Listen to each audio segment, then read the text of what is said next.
152D highway में किसानों की जमीन के मुआवजे का मसला अब सुलझता हुआ दिख रहा है। बुधवार को इस मसले पर हरियाणा के मुख्यमंत्री मनोहर लाल खट्टर और प्रदर्शनकारी किसानों के एक प्रतिनिधि मंडल की केंद्रीय मंत्री नितिन गडकरी और केंद्रीय राज्य मंत्री वीके सिंह के साथ बैठक हुई, जिसमें इस मसले के सुलझने के संकेत मिले हैं।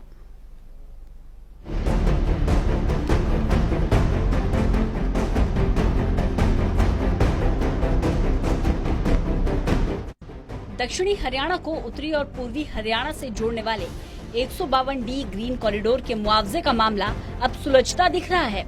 किसानों के आक्रामक तेवर के बाद प्रदेश के मुख्यमंत्री मनोहर लाल ने इस मामले में आगे आते हुए प्रदर्शनकारी किसानों को साथ लेकर केंद्रीय मंत्री नितिन गडकरी और केंद्रीय राज्य मंत्री वीके सिंह के साथ बैठक की और सहमति बनाने की कोशिश की।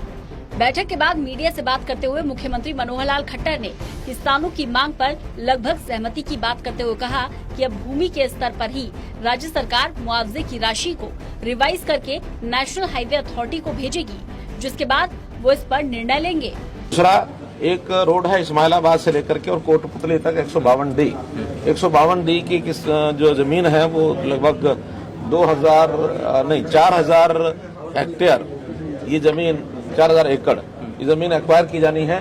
उसका काफी एरिया में जो अवार्ड घोषित हो चुका है, थोड़ा बाकी बचा है, लेकिन जितना घोषित हुआ है उसमें लगभग 25-26 गांव के किसान ऐसे हैं जिन्होंने कहा कि हमारा अवार्ड यानी कम घोषित हुआ है, उनको कीमत कम मिली है।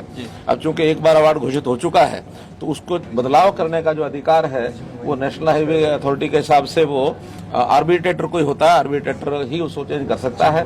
लेकिन आज उसमें उन गाँव के लिए हम देखेंगे कि अगर वास्तव में किसी गाँव में कम अवार्ड मिला है तो उसको काला के लेवल पर ही यानी जो अवार्ड का लेवल है उसी में रिवाइज करके, और यदि कुछ गाँव का कम मिला है तो दोबारा से रिवाइज करेंगे। रिवाइज करके फिर हम नेशनल हाईवे अथॉरिटी को भेजेंगे।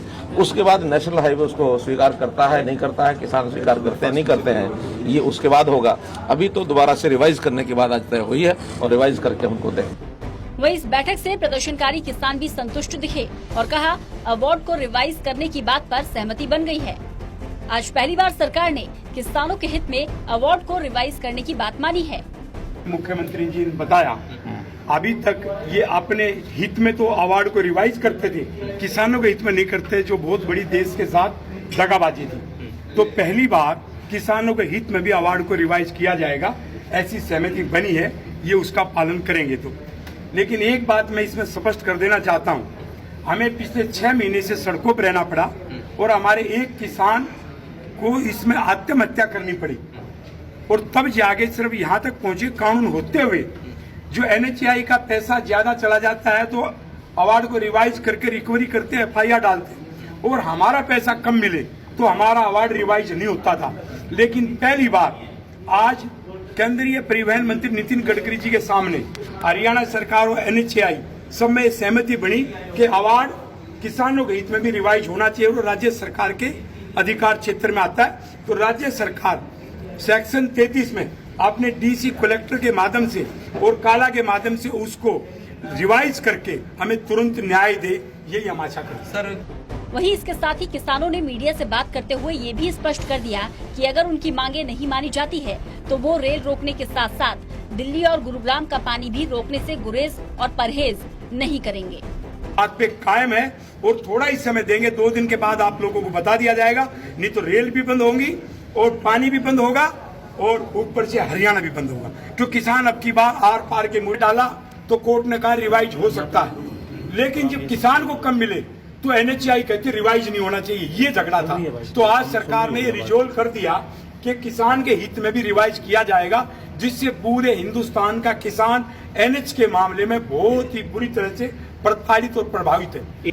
यानी अब गेंद केंद्र सरकार के पाले में है। अगर सरकार किसानों की मांग नहीं मानती है तो न सिर्फ 152D ग्रीन कॉरिडोर की योजना में खटाई पड़ जाएगी, बल्कि किसानों के आंदोलन से सरकार की मुश्किलें भी खड़ी हो जाएंगी। Vinod Lamba, Total News, Delhi.